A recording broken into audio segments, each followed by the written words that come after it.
全地当向神欢呼，当歌颂赞美他日名的荣耀。弟兄姐妹，让我们一同站立，来开口赞美，这里有荣耀。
是起初的，幕后的，昔在今在永在的主，全心敬拜你，大声欢呼，羔羊被高举，公义的日头荣光照耀，万国赞叹你的荣美，圣洁公义主明亮晨曦，昔在今在永在的君王。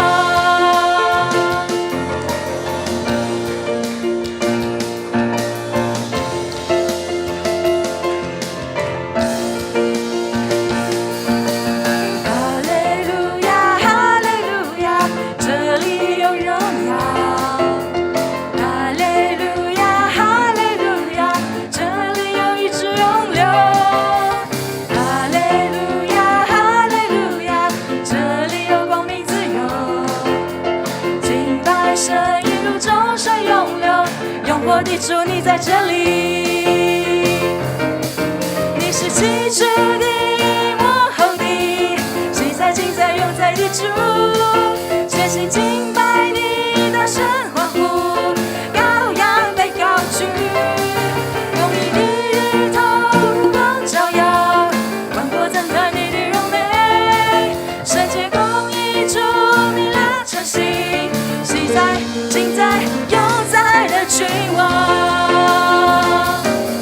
你是起初的，幕后的，昔在今在永在的主，全心敬拜你，大声欢呼，羔羊被高举，公义的日头荣光照耀，万国赞叹你的荣美，圣洁公义主明亮晨曦，昔在今在永在的君，昔在今在永在的君，昔在今在永在的君王。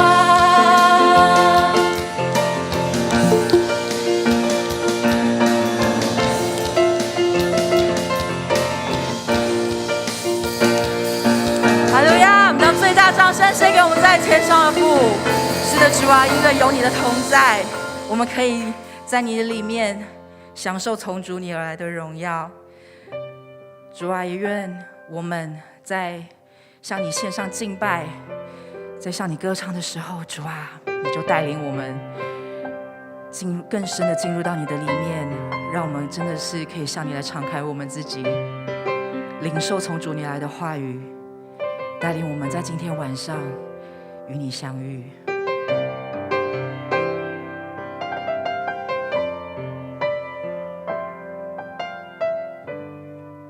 我站在生命舞台，独自一人，与你同在，让人群渐渐离开，真诚前来，屈膝敬拜。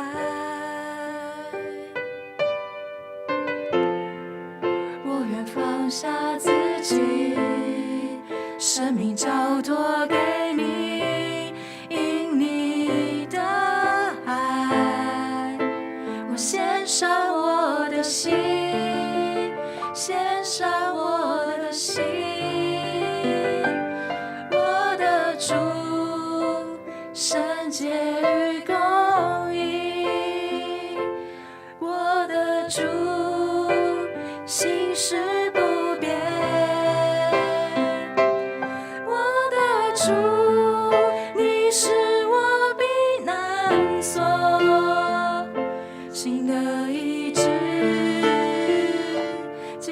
彰显。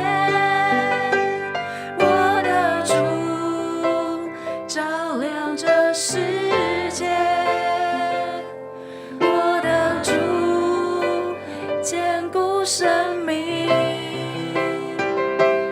我的主如磐石不动摇，我们生命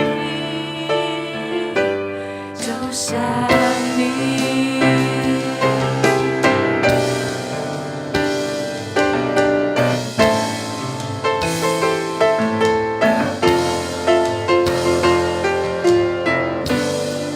我站在生命舞台，独自一人，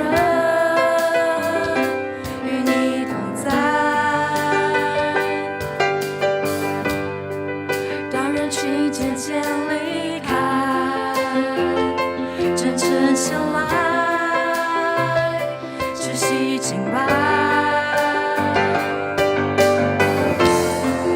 我愿放下自己，生命交托给你，因你的爱，我献上我的心，献上我的心。我的主，圣洁与公义，我的主，心事不变。我的主，你是我避难所，心的医治，基督彰显。我的主照亮这世界，我的主坚固生命，我的主如磐石不动摇，我们生命就像你。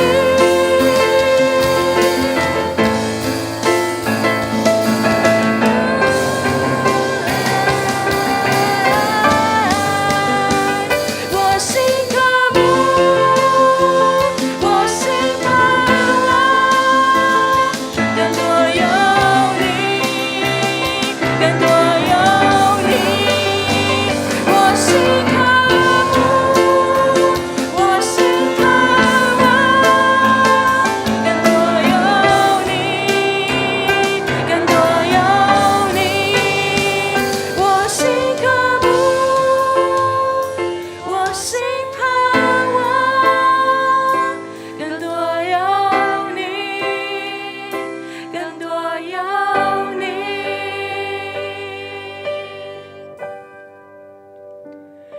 你的教会圣洁与公义，你的教会终是不变。你的教会是我避难所，心的医治，基督彰显。你的教会照亮这世界，你的教会坚固生命，你的教会如磐石不动摇，我们生命就像你。是的，主，愿我们的生命能够越来越像你，就像你应许你的话要在我们身上成就一样。主啊，愿我们是真的是真实的在你面前向你来敞开，用我们的耳朵、我们的眼睛、用我们的心领受从主你而来的恩典和教导，并且是行在我们的生命当中。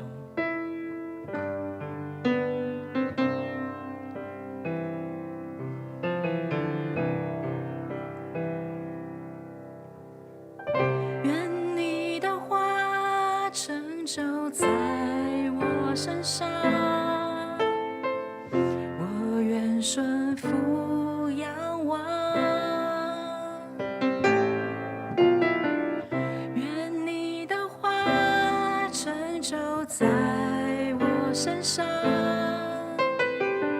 因你是我的王。愿你的话。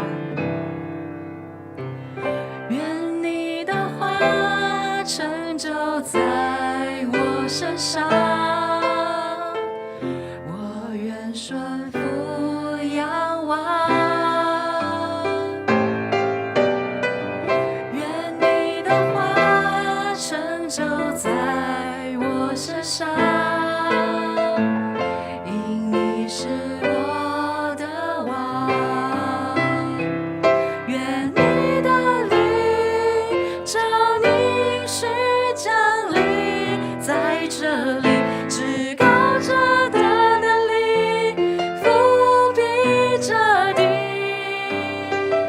我深相信你的话语满有能力，我愿意降服你，照你的话而行。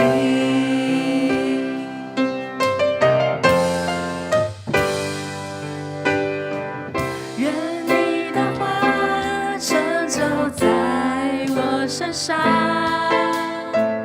我愿顺服仰望。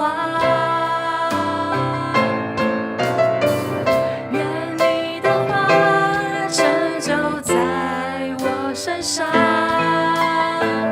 因你是我的王。愿你的灵照你是降临在这里，至高者的能力覆庇着你。我深相信你的话语满有能力，我愿意降服你，照你的话而行。愿你的灵照你是降临在这里，至高者的能力覆庇着你。我深相信你的话语满有能力，我愿意降服你，照你的话而行。是我因你话语成为蒙恩的儿女，因你的灵与我同行。你话语的能力如今充满在我心，是我心的坚立。是我因你话语成为蒙恩的儿女，因你的灵与我同行。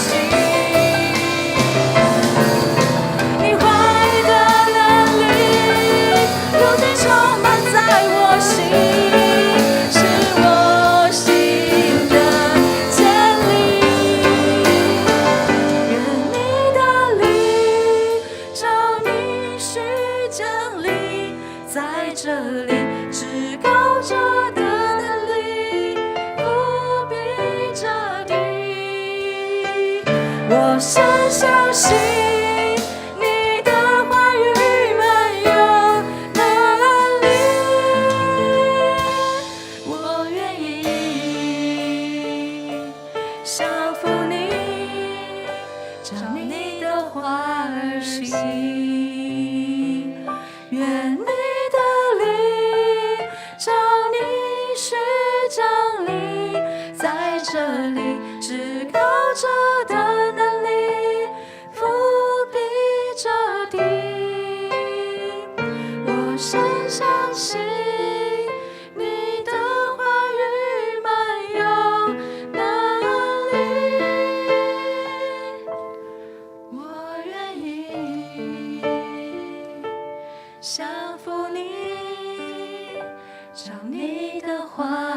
行。我愿意降服你，照你的话而行。主，我们来到你的面前，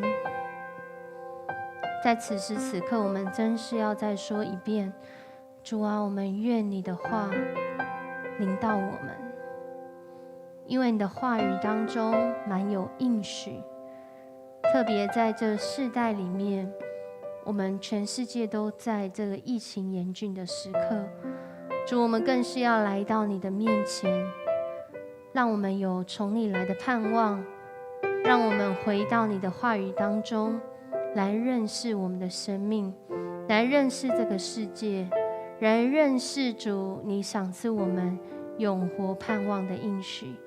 主，我们谢谢你带领我们再一次的来到你的面前。主啊，我们也向你来求，恳求主你帮助我们，有从你来的信心、勇气，有从你来的能力，照你的话来行。谢谢你的恩典与我们同在，持续带领我们。这样祷告，奉主耶稣的名求，阿们。弟兄姐妹，大家平安，大家平安。我们现在要来进行我们的报告。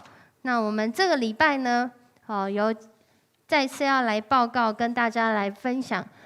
在我们疫情期间呢，我们仍然就是配合这个政府的指示我们每个礼拜已经进行了一段时间，每个礼拜用线上的方式来聚会线上的方式来小组，我们也有线上的祷告会，然后也有一些线上的活动。那可以透过我们在周报上面，或者是电子周报上面，或是我们的这个直播或者是录影的影片，我们可以来知道教会最近的消息那我们在主日礼拜依旧是8点半还有10点半的时间，透过网络的方式。那周六礼拜也就是这个时间邀请你可以跟我们一起来礼拜。还有我们在礼拜3的时候也有这个祷告会的时间，还有我们在礼拜天的早上10点也有这个阿嘎佩儿童的时间。那邀请大家可以扫 QR code 跟我们一起来聚会。那我们呢，目前教会仍然是配合疫情就是停止暂停开放到这个6月28号，各样的活动也是。那我们祈求主帮助我们在这个疫情能够赶快的降温让我们大家可以一起回到实体，一起来敬拜神。那我们在如果在这段期间需要来到教会的人呢，邀请你呢，就是要用这个简讯10连字。那如非必要呢，就尽量不要来到教会那我们原定在这个7月3号要召开的小会，好，7月4号跟10号举行的圣礼典，因为疫情的关系呢，我们预备了延后的时间因为我们要避免我们自己在这个疫情慢慢降温的时候成为防疫的破口，所以我们就是把这样的一个时间往后延，让大家可以是比较安全，然后可以比较OK 的状态，我们一起来到教会，或是在这个时候再来召开小会。所以我们7月25的时间是小会的时间，24号是小会的时间，25跟31号呢会举行圣礼典。那如果你要受洗的人呢，邀请你在7月11之前呢，向游牧师或是我们的行政干事来报名那向游牧师或是我们行政干事来报名，7月11号之前。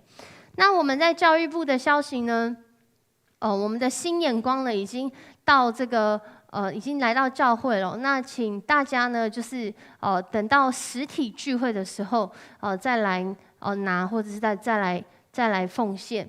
那我们在教会1楼的地方，就是柜台收取。如果很需要的人呢，我们是请你到那个教会的门口，我们的同工会拿出去给你，就不用再进到教会里面来。好，然后我们传道部这边呢，就是有讲到下主日原本6月27号文昌公园的医疗关怀暂停了，我们待疫情稳定之后再通知恢复。那如果呢，在这段期间呢，弟兄姐妹，你想要用就是奉献来支持教会的事工的话呢，请你可以用线上奉献的方式哦。那我们几个方式，我们这几个礼拜都有说到，你可以用汇款的，用划拨的。或者是可以累积一段时间之后，你再一次拿到教会来奉献哦。那如果你是汇款的弟兄姐妹的话呢，请在汇款中之后呢，要记得通知教会这个汇款人的姓名、金额，还有日期或是你要奉献的项目等等。那我们在青年牧区的报告呢，我们在下个礼拜6晚上8点半有这个牧养同工领袖小组的时间，所以请牧养同工预备时间、预备心来参加。如果有事不方便出席的话，请向区长卢山长老请假并请确定那个同组的代理人。那我们在下个礼拜呢，也是这个。最近就是进入到这个毕业周，我们在下个礼拜呢，也会为我们的青年同工，就是我们当中的青年弟兄姐妹，如果你是毕业生的话，邀请你下礼拜一定要来做线上礼拜，我们要为你祝福哦。那在另外一方面呢，嘉兴的 IG 就是我们青年的嘉兴的 IG 呢，我们有直播节目，礼拜天的晚上。还有礼拜4的晚上，有倩说晚安跟嘉兴来家共的这个2个节目，邀请大家可以一起来关注。会常常有一些惊喜会出现，邀请特别来宾，或者是有一些特别的活动。那详情的资讯呢，就请你追踪我们 CNGH49的 IG 账号，邀请大家一起来哦。然后我们在儿童牧区的部分呢，非常热烈的。不到24个小时的时间，当我们推出这个报名表之后，就额满了。不好意思，谢谢大家，就是谢谢大家，也对不起大家。我们今年还特别开了2期哦，一期是80个人哦，不管是那个正选或是候补的，都是额满的，所以不好意思。那如果你还要继续候补，那也不好意思，就请你继续候补。那我们今年的这个夏令营的时间呢，我们名字叫做 STEAM Online。那这个时间呢，就是大概为期1个月的时间。那请大家如果已经有报名完成的，请你一定要填写完整的资讯哦。这是另外一个，就是如果是之前那个实体夏令营要退费的，请你写完整的资讯，让我们可以顺利的来帮助你退费。那如果你有报到线上夏令营的呢，就是请大家呢也要赶快来缴，也不用缴费，我们是免费的，但是需要报名之后要准备好那些上课需要的东西哦，所以请大家要记得。那我们在下个礼拜呢，我们的儿童阿嘎培也有一个毕业升级礼拜，我们会用 Google Meet 的方式呢，在线上同步进行。那请家长要协助儿童先预备好这个网络环境，而且预备心参加哦。那我们在下个礼拜的这个升级名单呢，有这个升国小的，还有这个升国中的，拍拍手，恭喜他们人生进入下一个阶段哦。那我们邀请出席这个儿童阿卡培线上的毕业升级礼拜，我们会把这个 Google Meet 的连结再发给大家。那我们一起来读今天的这个金句。今天的金句在哥林多前书4章5节，我们一起来读2次，请。所以时候未到，什么都不要论断，只等主来，他要照出暗中的隐情，显明人心的意念。那时个人要从神那里得着称赞。哥林多前书4章5节，再读一次哦，请。所以时候未到，什么都不要论断，只等主来，他要照出暗中的隐情，显明人心的意念。那时个人要从神那里得着称赞。我们要来预备奉献哦。虽然现在我们不方便来到实体的礼拜，但你仍然可以预备好你的奉献等到礼拜结束的时候，你可以用汇款的方式，或者是你可以用先存好一笔，然后时候到了就来教会奉献的方式。我们一起用这首歌来献上感恩，来献上我们的奉献。我们一起来唱这首歌。献上感恩的心，归给至深全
处在疫情之中，你仍旧保守看顾我们。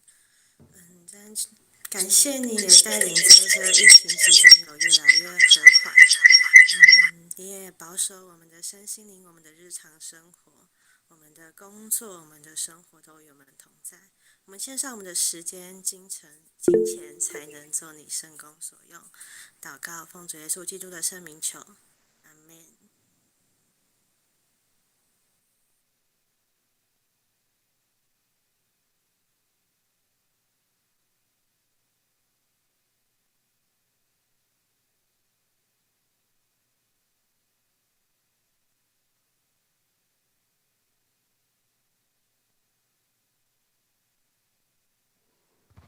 我们要一起来读圣经。圣经在今天有2处的经文。那如果呢，你有实体的圣经的话，也可以把它打开来，纸本的圣经或是手机。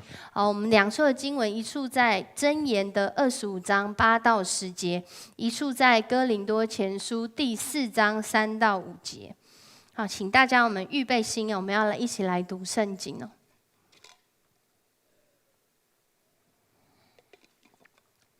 好，都翻开了吗？都划开了吗？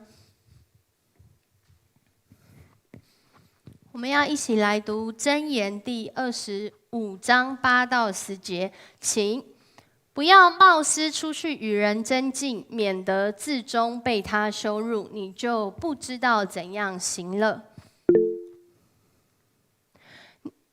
你与邻舍争讼，要与他一人辩论，不可泄露人的密事，恐怕听见的人骂你，你的臭名就难以脱离。那另外一处的经文呢，在哥林多前书4章3到5节。哥林多前书4章3到5节，请大家也预备，然后来翻到或是划开你的这个网络的圣经哦。好，也可以看我们的荧幕。那有些人是非常喜欢，就是用纸本的方式哦，然后还可以去记录他自己在讲道当中的一些笔记或是心得。那我们一起来读哥林多前书4章3到5节，请。我被你们论断或被别人论断，我都以为极小的事，连我自己也不论断自己。我虽不觉得自己有错，却也不能因此得以称义。但判断我的乃是主。虽然所以时候未到，什么都不要论断，只等主来。他要照出暗中的隐情，显明人心中的意念。那时个人要从神那里得着称赞。当我们今天要来分享这段经文的时候呢，我先邀请大家来做一个祷告。主，我们来到你的面前，我们需要你，因为我们自己的话语很有限，我们的认识也很有限，甚至主，我们的判断也很有限。主啊，唯有你是无限的主，我们恳求圣灵来光照我们的心，照明我们心中的眼睛，能够明白主你对我们的心意，帮助我们，带领我们来经历主你的同在。主，我们感谢赞美你，持续带领我们在今天晚上这个分享的时间，与每个弟兄姐妹同在，与我们每个人的心同在。谢谢你，这样祷告，奉主耶稣的名求，阿们。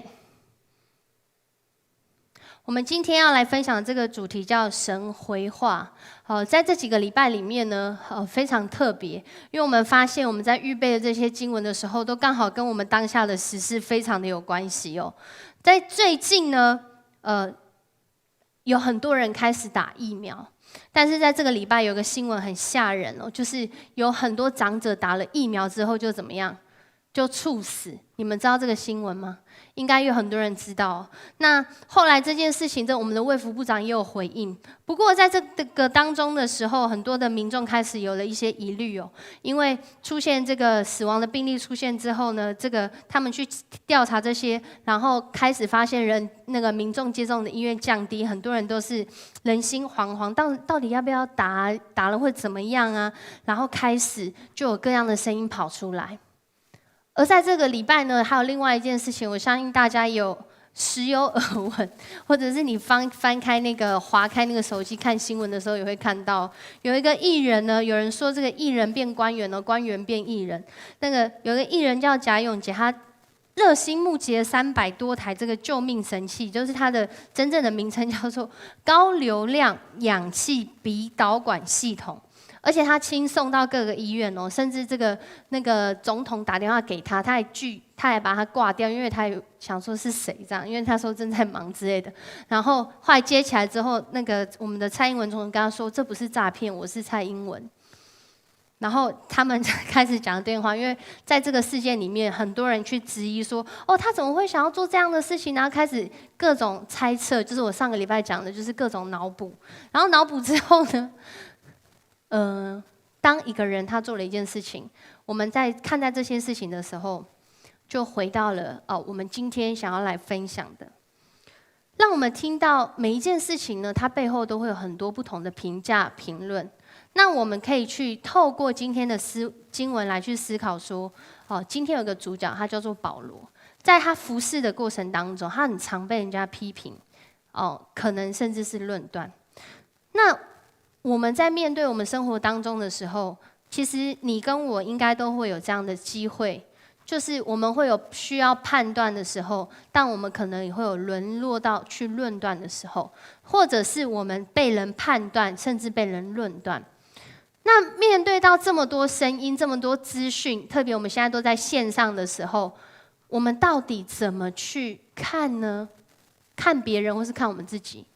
我们来听听这个保罗在今天的经文里面，他跟我们分享的，或许会让你对于人的声音有不同的看法，然后你也会对上帝的声音有不同的想法。所以在今天的讲道当中，要带领大家来明白上帝对人的心意，而另外一个是我们要察觉到人们对人的论断。不论我们在什么样的环境当中，我们很难免的会遭遇到我们需要去做出判断的时候。所以当人的回话，当我们发生了一件事情，听到一个人的回话，或是我们要回话的时候，这时候就是一个很适合而且很需要查验的时候。我在今天呢，会需要对一些人说话。如果你是这样的人，我相信今天的讲道就是对你讲的，也就是你是一个被赋予某种职责，你需要去管理的人，或者是说你是某一种被差派在你的职场，在你的公司，在你的家里面，你有某一些身份的人。而今天呢，这个最主要的身份呢，就是保罗，他是一个传道人的身份，他是一个传福音的人的身份，他是一个相信耶稣基督的身份。而这样的身份，当他面对到别人的质疑跟挑战的时候，他会做出什么样的回应呢？在今天的经文呢，第4章1节，我们2个版本都会念。我们先念上面那个深蓝色的版本，请。人应当以我们为基督的执事，为神奥秘事的管家。比较白话文一点，现在中文译本说，你们应该把我们看作是基督的仆人，受命做上帝之奥秘的管家。好像没有变白话，还是一样很玄。在今天呢这段经文里面呢，有一个人，他应该要把自己看作是基督的仆人。那个人是谁呢？其实你现在旁边也没人可以跟他讲，就是你自己，就是你自己。我们都是基督的仆人。在今天的经文里面讲到说，我们每一个人都是基督的仆人，而这个基督的仆人呢，我们是受命做上帝奥秘的管家。哇，这个话讲得很玄。什么叫上帝奥秘的管家？先讲第一句好了，我们是基督的执事。其实这个执事呢，你立刻会想到可能就是教会的长老跟执事，没有错哦。在今天的经文以前，第3章以前讲到执事，就是你想到那个长老跟执事。但今天的这个执事的原来意思很不一样哦。如果我们现在做的这个，如果你有机会去坐船的话，我们现在坐的船都是用动力就发电啊、发火力之类的，然后让船可以移动。可是，在以前的这个年代里面呢，如果他们要坐船的时候，是有人要划那个那叫桨，是不是？就是要去划船。那在这里的执事呢，它原来的意思很特别，就是那个船奴，就是船里面的奴隶。那他们要做什么事呢？他们就要依照船主说，哦，我们现在要去这个哪一个海岸边，哪一个港口。那这些船奴呢，他们就每一个人就要划船，然后往那个方向划去。所以他原来的意思呢，就是按照船主指示，然后在那个船最下面地方划船的那些人。然后这些人呢，他们就是这个所谓的执事。所以基督的执事，其实他引申到后来的意思就是说，我们是被差派按着基督他心意要划船要前去那个方向的人。所以我们每一个人，其实我们信主之后，上帝不是让我们说，哦，你得救就好，就没有事做了。其实不是，是我们开始有一个方向要前行了。而这个方向呢，是什么样的方向呢？其实下一句就补充了，我们就是上帝奥秘式的管家。什么叫上帝奥秘式的管家？管家其实大家都知道，管家就是在家里面呢，很多仆人、很多佣人、很多这种受雇要去做事的人。那管家就是这些仆人的头。所以呢，保罗把自己想成是一个管家，他领受到这个职分，他去向跟他一样的身份的人分享上帝的福音。可是今天遇到了一个麻烦啦，这个麻烦就是当他去到一个地方，跟他一样的人要分享这个福音的时候，这些人接受还是不接受？我这样问大家就知道不接受嘛。他去哪里？他去一个地方，这个地方就是今天哥林多前书讲的这个教会，他们叫哥林多教会。我要稍微介绍一下这个前提，因为才会让我们知道为什么这个论断在这个教会里面这么的严重哦。因为哥林多这个城市呢，它是一个城市的名字。哥林多前书后书大概讲哥林多教会啊，这是一个城市，而且是一个很多机会、很多赚钱机会、很多发达机会的一个城市。这个城市呢，它在原来在那个时代里面，它是一个移民的城市，就很多人会移民到那个地方去，给了很多人有很多的机会。而在那当中呢，刚开始这个城市会兴起的原因，是因为有2种人。他们入住到这个城市，第一种人呢，就是原来他们是奴隶身份，后来他们被释放，他们成为自由人的这一群有奴隶背景的自由人。而另外一群人呢，就是他们军人当完了，在罗马时代，这当军人是非常荣誉的事情，所以当他们退伍之后，他们也都搬到这个地方来。其实就是他们当时的政府要他们去到那个地方。当他们来到这个地方之后呢，你知道吗？我原来是奴隶的，我现在变自由人了，所以我在这边要做很多事情，好像都可以哦。所以这个地方开始变得很多人来，而且这个地方是一个在当时一个很重要的一个交通往来的聚集汇集当中，充满了商机，有很多的人可以在那个地方运用各样的方式来摆脱社会底层的身份。你会觉得你是社会底层吗？那如果你觉得你是的话，你很适合在那个时代搬到哥林多，因为那里有很多的机会。可是在那个地方，他们要用什么样的方式来发达、有成就或是成功呢？就当然要符合当时的社会价值观啊。所以哥林多是一个很自由的城市，你在那里做什么都可以，因为充满了机会，然后大家可以找到各样出路，就好像现在你在网络上好像可以找到很多出路一样。好像你在现在的社会里面，好，我们民主社会就是一个言论自由、各方面自由的，你什么事都可以做一样。可是，在这样的一个情况底下呢，这个社会环境也促成了一种氛围，就是竞争跟比较的氛围。如果今天我要用这个，不要乱比喻比较好。如果今天呢，我要投靠在这个某一个党派里面，我就可以发达，那我就去投靠那个党派。那如果这个党派对我比较有利，我就去投靠这个党派。然后在投靠这个党派当中呢，因为他们有所谓的恩主制度，我当然会再讲这是什么事，这是什么意思哦。有这个恩主制度的话，他们就可以在那个里面慢慢的去酝酿、去预备、去投资，让自己获得成就、名声，甚至变得富裕。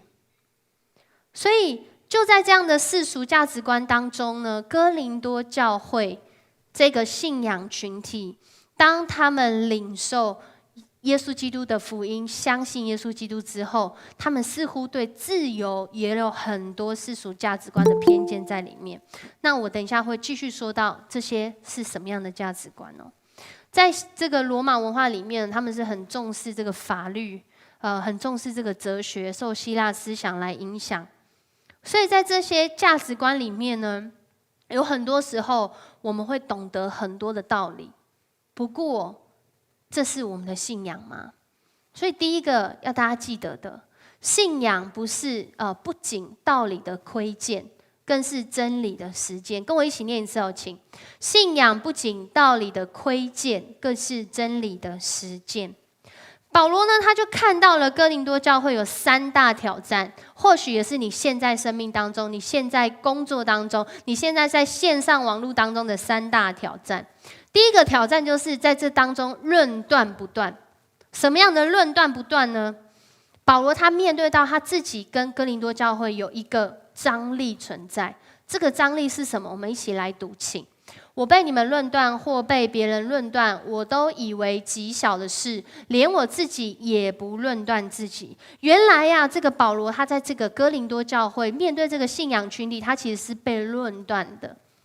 就他的理解跟发现，为什么是论断呢？论断跟判断有什么不一样？我讲出第一个之后，大家就知道论断跟判断有什么不一样了。第一个就是他长相平凡，言语粗俗。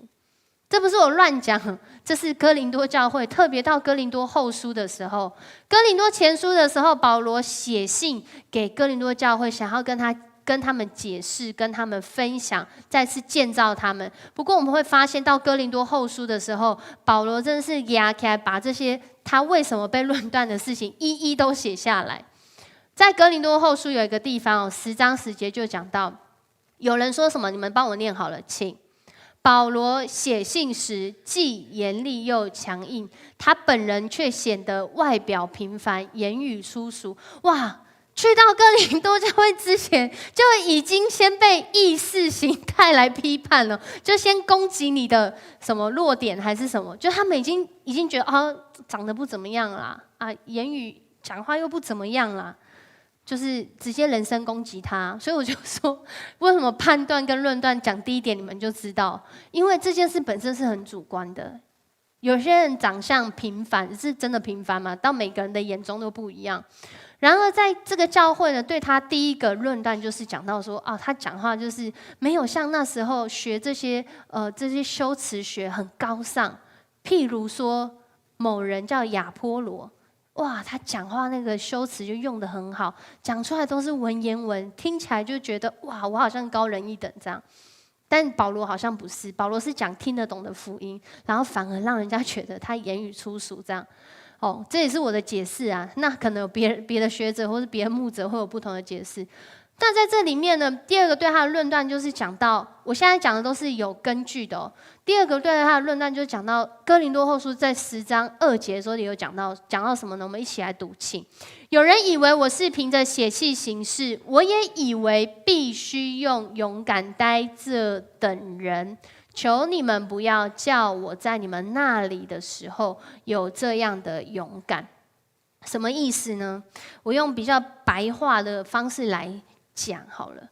我们发现呢，在哥林多前书也好，在哥林多后书也好，特别在今天的经文里面，你也会发现，其实保罗他对哥林多讲话的那个书信的语气，其实是蛮严厉的哦，因为他很希望能够让哥林多的这些信徒们理解他们的价值观，他们所认识的福音已经被世俗的价值观渗透，所以他希望可以借由他的讲话的内容，来这个书信的内容，来帮助他们更多的来向耶稣基督来靠近。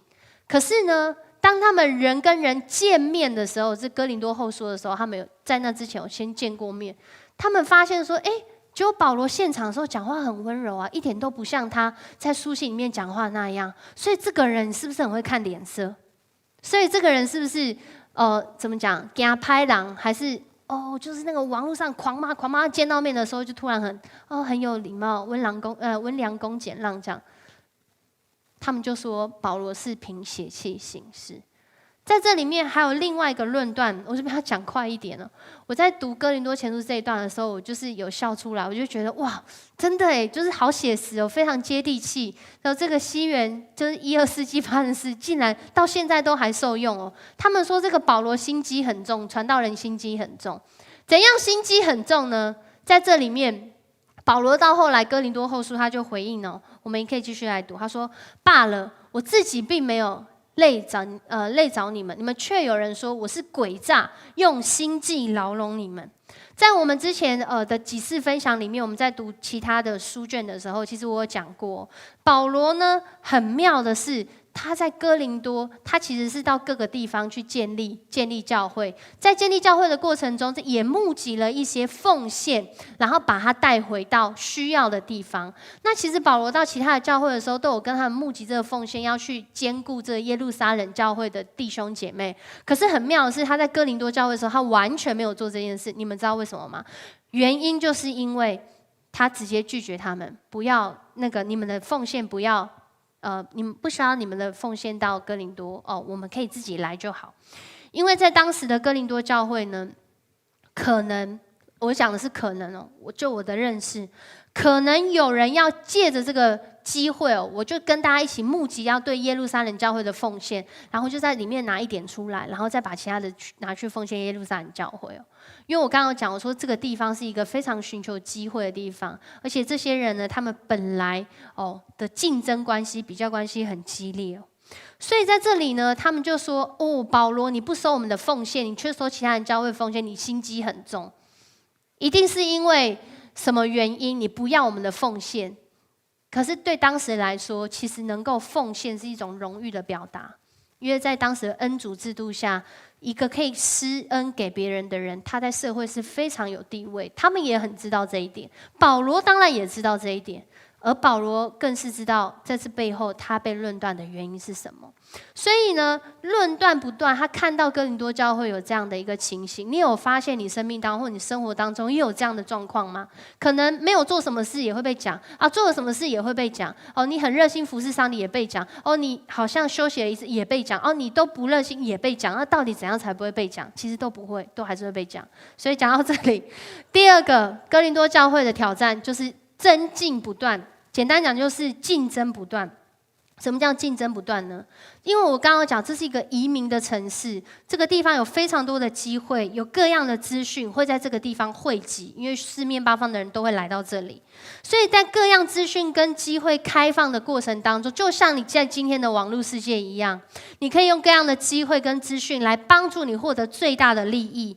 可是这样的价值观却造成许多哥林多教会的人，他们认为信仰是获取荣耀的途径跟方式，信仰竟然变成获取荣耀的途径跟方式。我再接下来讲，你就会知道我为什么这样说。在这个里面一个挑战，今天哥林多前书第1章12节就有讲到，在这个教会里面呢，我们一起来读。我读完之后，我觉得这个好像蛮像笑话的，因为很特别，怎么会这样讲，对不对？但是我们或许心里面有某个角落深处也是这样想哦，要自己去发掘跟小心。我们一起来读这段经文。我的意思是，就是你们个人说，我是属保罗的，我是属亚波罗的，我是属基法的，我是属基督的。弟兄姐妹，你觉得这前面3个可以跟第4个放在一起数吗？难道保罗他有替这些哥林多教会的人钉十字架吗？这不是我讲的哦，这是经文里面写的。当我读到哥林多前书的时候，我觉得哇，就是很有乐趣，因为我发现哇，人心竟然从古到今都是一样。而且我还发现另外一件事，就是原来保罗对他们讲话这么直接。在今天的这段经文里面，竞争不断。在当时的哥林多教会里面，有一些人，当然不会是所有的人，有一些人在这里面分党结派。有人说我是属保罗的，有人说我是属亚波罗的，有人说我是属基法的，基法就是彼得，有人说我是属基督的。怎么会这么奇怪？所以如果我是属亚波罗的，我可能不是信耶稣的哦。那我怎么会在这里面说我们是教会群体呢？有一些人他相信的主，或许根本不是主耶稣基督。在这里是一个很好的提醒，他们透过分党结派，是这种分党结派来去可能亚波罗他们会有某方面很厉害的地方可能这个属基法会有某方面很厉害的地方，好像各属各的。可是保罗说不是，我们是连结在主的里面，我们都是属主的。而且在他们的这个连结里面呢，还会有这个比较恩赐的时候，这个属灵的，比较属灵的。我会用这样的方式，所以其实，在哥林多前书，我们读到后面会发现就是会讲到说讲方言的恩赐啊，什么样的恩赐啊，什么样的恩赐啊，然后保罗就说有一个最大的恩赐，大家有没有得到呢？就是爱。我们有没有这个恩赐？然后接下来就讲了一篇，不管你是要结婚，你要那个落成，你要做什么事情，都可以拿这一篇出来讲。就爱是怎样，恒久忍耐，又有恩慈。所以保罗其实很知道，当他要牧养这个教会的时候，他第一件事要做的就是忍耐。你最近在家中会不会觉得你都在忍耐呢？忍耐不出去玩，忍耐不要吃太多，忍耐不要太耍废，忍耐不要骂小孩，还有忍耐很多很多的事情。感谢主，你活在爱里面，因为我们很忍耐。而在这里面呢，第三个挑战，这边要讲一下恩主制度我刚刚在讲这个教会，并不是在污名化它，我是在讲，在当时实际上的社会情况的确是如此。在罗马社会里面，他们有一个很重要的一个制度，去维系了整个社会的平衡，就是所谓的恩主制度。透过能够施恩惠给别人的这个族群，他们就所谓的恩主。然后他们给了这些人呢，这些人就受惠。那受惠的人呢，他们通常是比较弱势的，那他就要想办法去回报这个恩主，所以他们就形成了一种模式，就是有钱的人、有权的人、有影响力的人，不断的透过施恩给别人，好像可以得到某一些代价，然后要这些弱势的、贫穷的、缺乏的，或是受人恩惠的人，他们就要回报。可是就形成了一个状况：如果我是你的施恩主，我就一直给你，你当然要回报我啊。但是这个施恩主如果他品性不好，或性那个生命不对怎么办？他也没有办法，他就是要跟着这个施恩主走。所以这个分党结派也是因为有这样的一个制度，所以变得很明显。如果我施恩惠的人很多，这一群人就一整个就像端午节那个拿粽子一样，我就要拿一条线，然后下面一串粽子就一起被我带回家。那我是好是坏？如果我是一个坏人，这整团的人就被我带坏。那如果我是好人呢，这整团被我带好。如果这整团的人跟着我，那另外一个人出现了，我们两个就是不同的党派，就很容易发生这样的一个情况。而在这个教会里面呢，还有另外一个第三个挑战，就是保罗在这当中呢，似乎是臭名不断。我们来读一段经文，就在今天的经文的后面一小段，非常的长所以好，我们就认真读好了。好，请。我们为基督的缘故成了愚笨的人，而你们在基督里倒很聪明。我们软弱，你们倒坚强；我们被轻视，你们倒受尊重。直到现在，我们还是饥渴交迫，衣不蔽体，常常挨打，到处流浪，并且双手辛劳工作来养活自己。被人咒骂，我们就说祝福的话；受人逼迫，我们就忍耐；被侮辱，我们就用好话回答。直到现在，我们还被看作是世上的垃圾，人间的渣滓。你完全没有看错，这是保罗对哥林多教会所说的话。为什么他会这样讲呢？其实你透过这些形容词，你会发现一件事，因为保罗正在被这个教会当中的人论断。当我们在看到这些评价跟论断的时候，或者是判断的时候，其实如果我们是说出这些话的人，或是你看到说出这些话的人，有的时候我们透过对人的评价，其实是投射出自己的状态。这群人呢，其实有很多的人，他原来是奴隶的背景，他成为真正的这个法律上的自由人之后，他的心真的自由了吗？或许是个问号。这个群体的氛围，他们是源自于什么样的身份认同和经历呢？这也是我们在今天的教会要问的问题。弟兄姐妹，当面对到现在这个疫情的状态当中，我们应该怎么样来回话？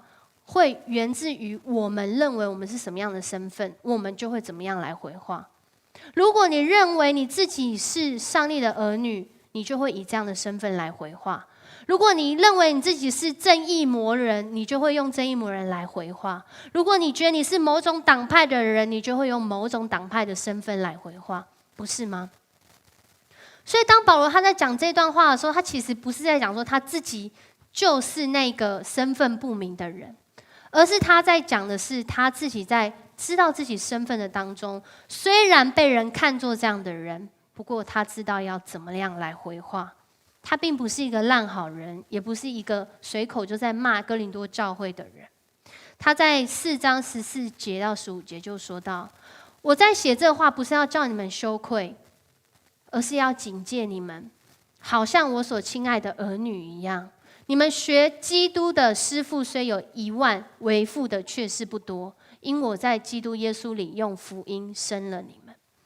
或许有很多的老师，网络上的老师可以教你要怎么样怎么样怎么样，但是父亲真正养育你，等你失败接住你，会为你愿意牺牲献上的，我想就是要有为父为母的心的人。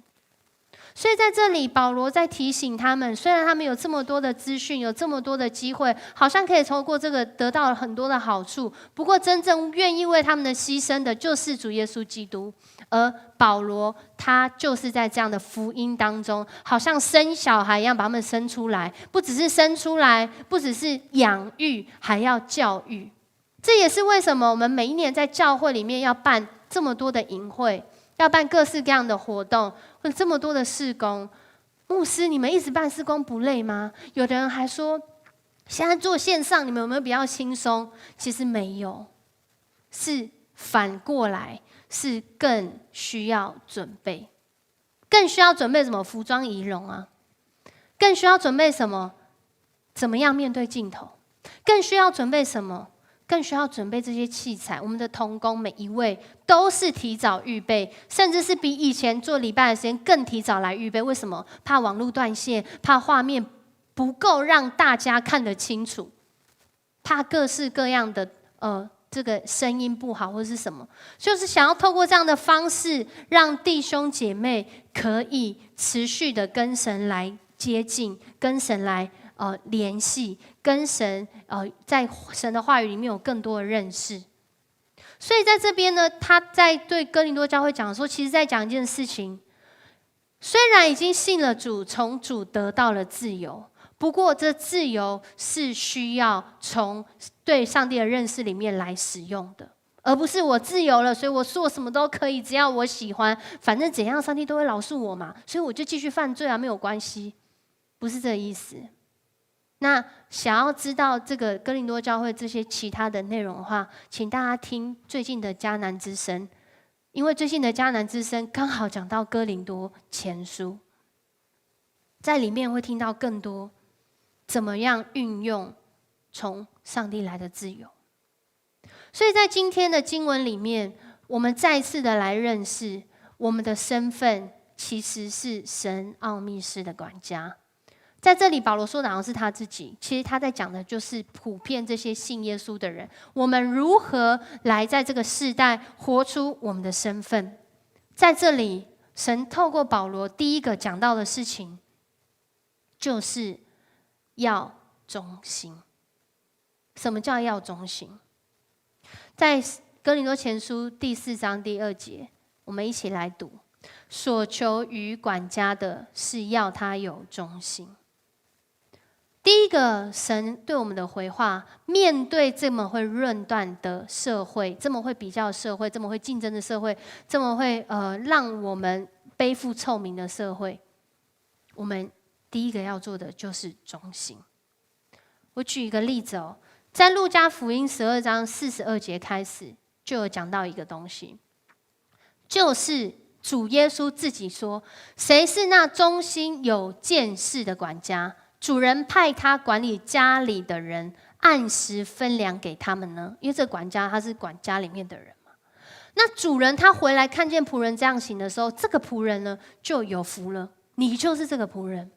但是我实在告诉你们，主人要派他管理一切所有的，那仆人若心里说：“哎呀，反正我主人现在没有看到嘛，而且他现在还没有回来嘛，就动手打了其他的仆人和使女，而且吃喝醉酒，在他想象不到的日子、不知道的时候，那个仆人的主人要回来，会重重的处置他，定他和不忠心的人同罪。”在这段经文里面呢，就在讲当时的这个主人跟仆人，为什么会用这主仆之间的关系来去形容我们在这个世界，我们在这个社会，我们在这个时代里面要对神有忠心。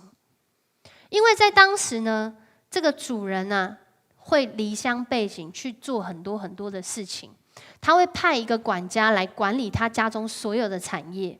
其实这个事情我们如果你读过约瑟的故事，你就会知道，这个主人是常常在外面跑来跑去的。那这个家谁要来帮他管理呢？就是有一个管家。可是这个管家呢，如果他是一个忠心有见识的管家，他就会带来这个家的祝福。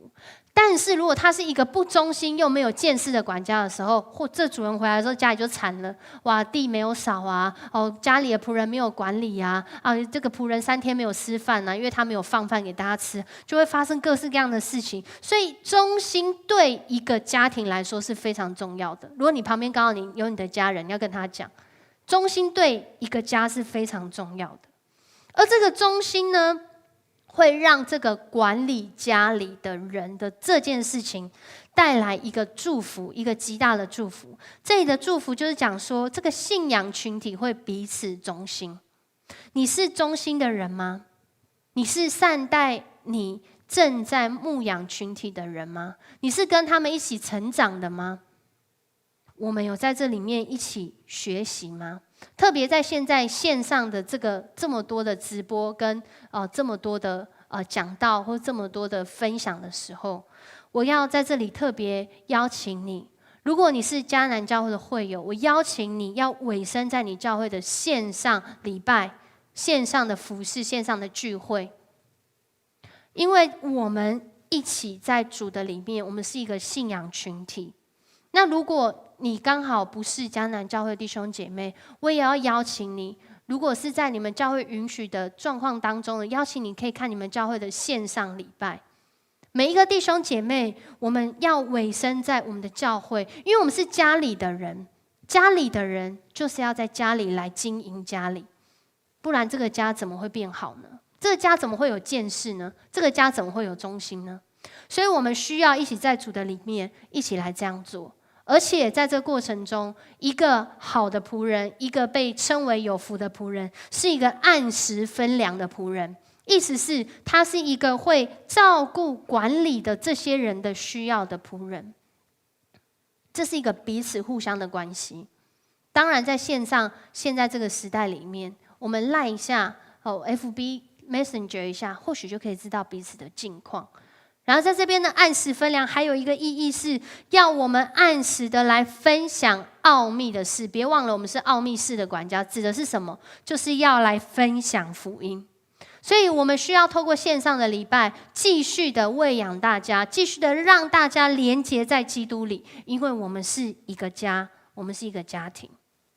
所以神对我们在这个时代这么多声音的状况下，他要我们第一件事情就是要忠心。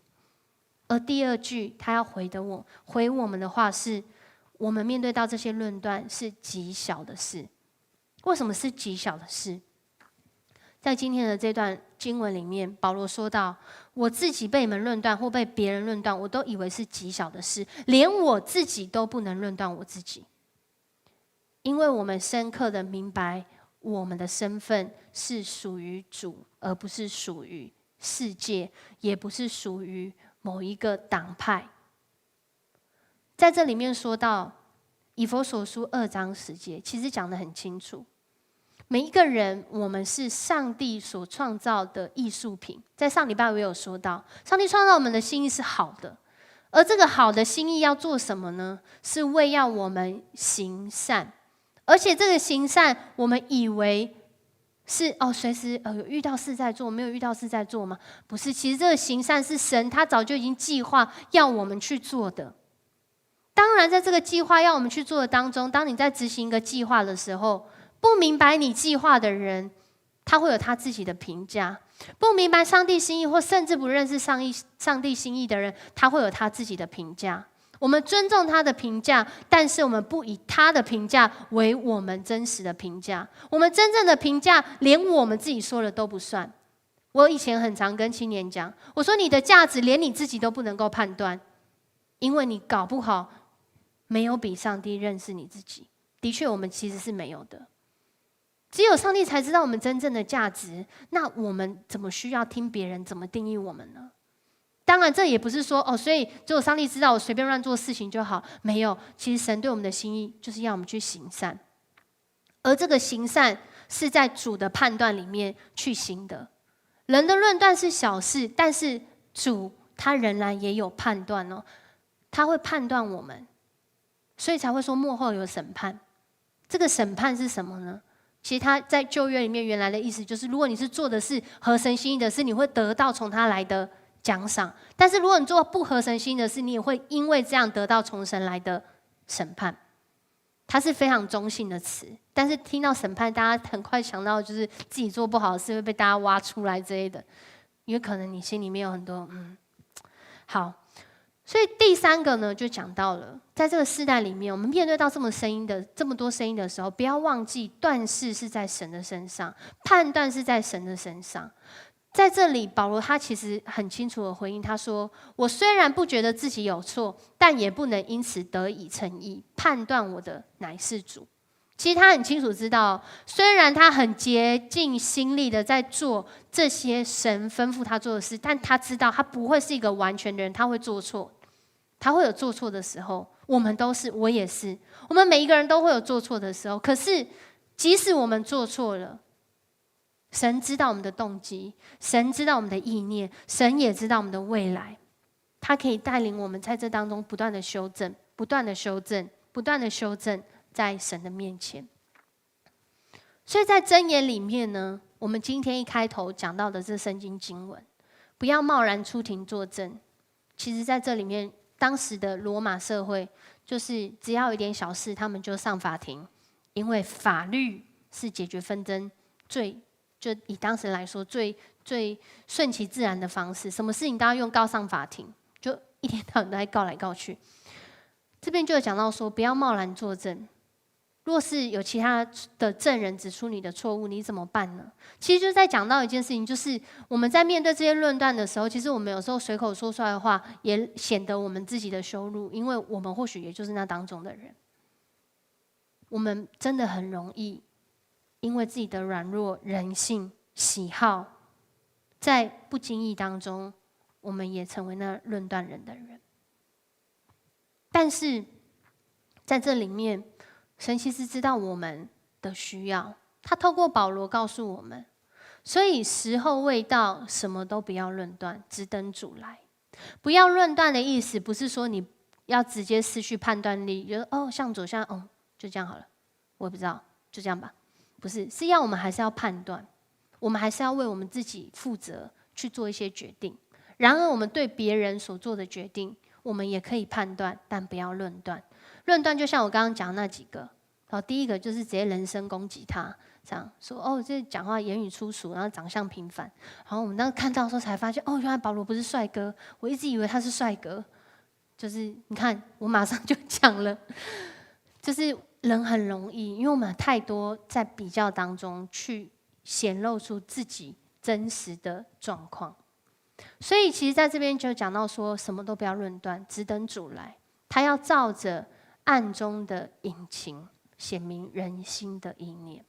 如果你的意念是出于好的动机、好善意的，即使那件事情真的不如你所能及的做错了，神都能够在这当中去调整过来。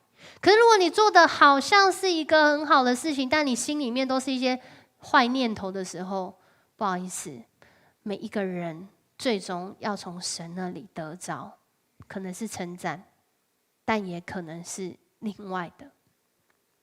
所以在这一段经文里面呢，今天第4章第5节有讲到那时。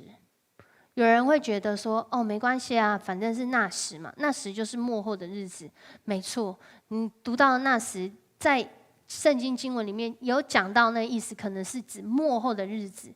所以按照我所传的福音，上帝在末日要借着耶稣基督，针对人心中的隐情施行审判。然而那时是不是指的是末日呢？我在这里要保留一下。或许那个那时对上帝来说，我在上礼拜说过，可能就是永恒的现在，或许就是现在，或许是明天，或许你早就经历到了。神对每一个人的心思意念，他鉴察，他知道，他也鉴察别人的心的心思意念。所以当我们在今天回到今天的经文去看的时候，神他向我们说话，透过他对我们说的话，我们明白自己的身份，我们是他奥秘式的管家，我们在他的里面知道我们要如何表达我们的身份，知道我们的价值，也知道即使在这个大环境看似有很多困难的时候，我们仍然可以经历到很多突破跟改变。就像这个礼拜我们经历这个夏令营的报名一样，我们才刚转成线上，马上就报名额满。为什么会报名额满呢？我觉得是上帝对这个世代的祝福。原来当我们愿意的时候，我们愿意做见证，持续的分享神的福音，我们持续的愿意来建造这个世代的儿童的时候，神他也做特别的事。在这里牧师也要邀请你，如果你有时间，如果你在线上时间许可，我邀请你，你也可以来加入在我们当中。因为我们每一天只有2个小时，非常短，而且小组的时间也才那个半小时的时间。其实真正每一个人，如果你愿意参与一些的时候，邀请大家来赶快报名参加夏令营的同工。今年是一个全新的模式，连我们自己都从来没有做过。可是当我们愿意为神来做见证，来分享这个福音的时候，神就要兼顾我们的服事。求神帮助我们能够在这个世代这么多声音的时候，仍然定睛在主的面前，不要忘记要忠心，不要忘记我们每一个人都是神的器皿，也不要忘记神使用我们到如今，他有他美好的心意。当上帝成为我们的判断，求主帮助我们，我们一起在这时候站立起来。我邀请大家来唱这首诗歌，愿主的话临到我们每个人身上，愿主的话来兼顾我们手所做的工，愿主的话临到我们每一个人的家庭里面，让我们连结在它里面，有彼此和好的关系。我们一起来唱这首歌。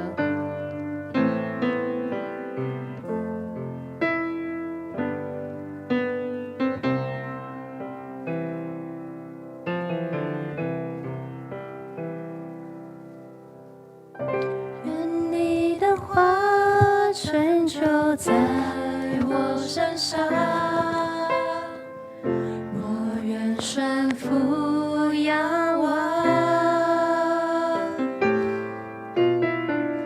愿你的话成就在我身上，因你是我的王。我们再说一次，愿你的话，愿你的话成就在我身上，我愿顺服仰望。愿你的话成就在我身上，因你是我的王。愿你的灵将应许交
果你正在一个让你觉得很困难的环境，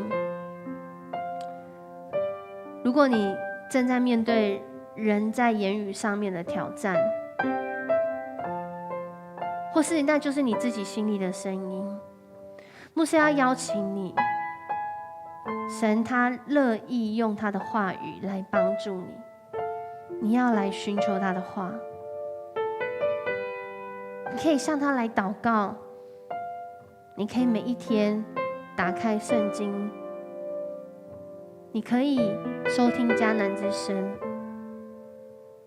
你可以每一天用一个方式来建立你跟上帝的关系，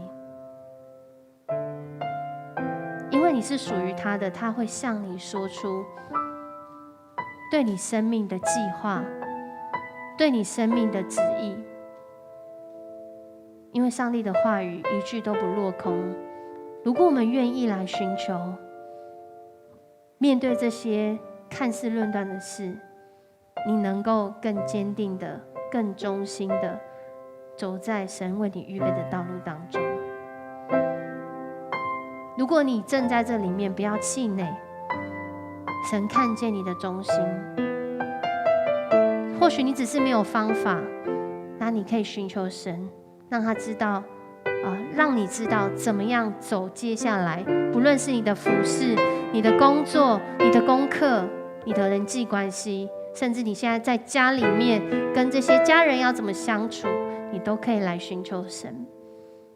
我们一起来祷告。爱我们的主，阿爸父，我们感谢你。主，你不只是创造这天地万物的主，你也是我们的父亲，你保护我们，供应我们，在各式各样的时间里面，主，你指引我们所当走的路。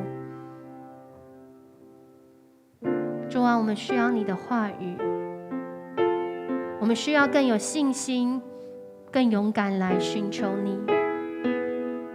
主啊，谢谢你赏赐我们今天的话语，让我们再次被主来充电，有这样的能力、信心，在我们接下来一个礼拜，活出主你为我们预备那良善的旨意和计划。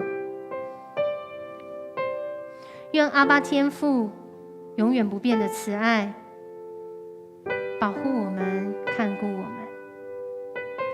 愿主耶稣基督的救恩在我们信主的时候，不只是让我们的生命得着自由，更是让我们的生命有那个恢复健康的能力。愿圣灵的感动在我们每一天提醒我们、激励我们、激动我们，与主来连结，叫我们的生命能够胜过这世代言语上的挑战、意念上的挑战、环境上的挑战，从今时直到永永远远。阿们。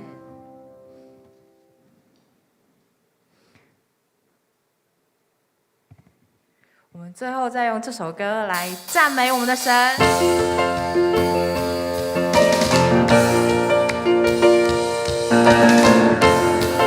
我们一起来说哈利路亚。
记住你在这里。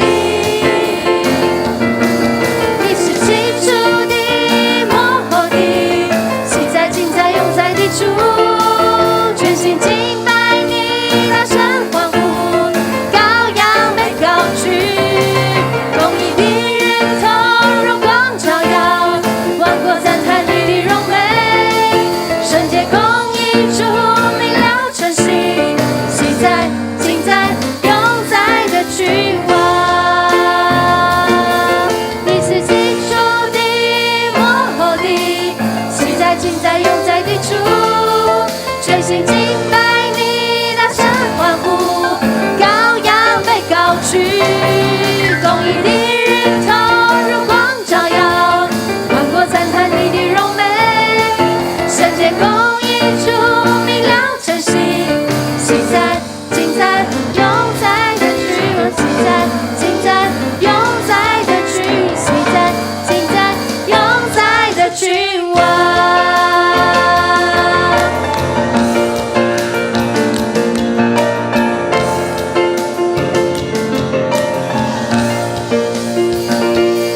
感谢主的恩典，哈利路亚！预备你自己，在每一天活出上帝的心意。我们今天的聚会到这里结束，谢谢大家。